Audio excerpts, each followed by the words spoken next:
Look at Robinhood, please. The stock this morning is at $43 a share, up a whopping 14%. They went public at, I think it was 38.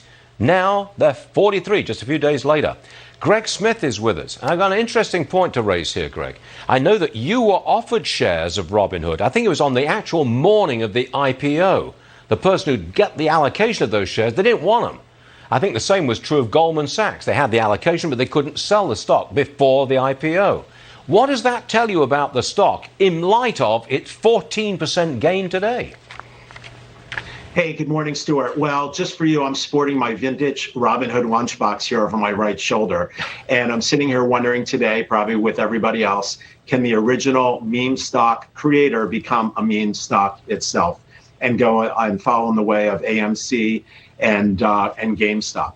But as you look at the IPO market's been on fire. There's been 96 billion of IPOs globally priced in the second quarter. That was a record quarter. It's probably the biggest quarter in more than a decade.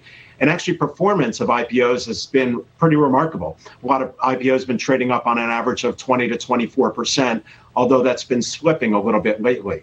So you got to ask, when a customer of an investment bank is bestowed the great, coveted position of getting an IPO allocation, usually that's a fabulous thing. But you're right. Last Thursday morning, I woke up to not one, but two opportunities to participate in Robinhood's IPO coming later that day. And I had to ask myself, was this too good to be true? But ultimately, I heeded Groucho Marx's advice.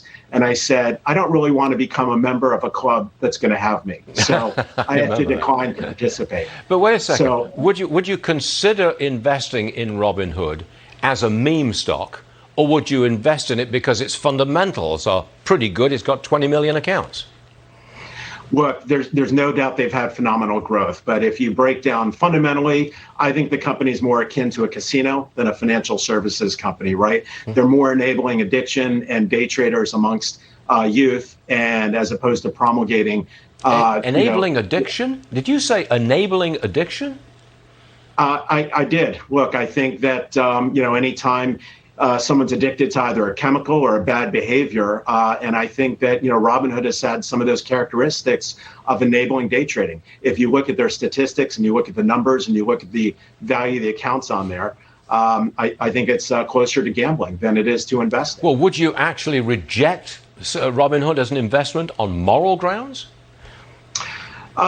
Look, my morals are a little skittish, but from a trading perspective, I think trading it could be, again, also akin to gambling. It's trading at 33 times, or the IPO is priced at 33 times revenues versus a Schwab that's probably trading closer to 10 or 11 times and is probably many times more profitable. But look, there's massive growth there. I don't want to bet against the meme stock crowd, and this thing could go up. But what I do know is that, look, hindsight's 2020. I didn't participate at the IPO at 38. The stock's now in the 40s.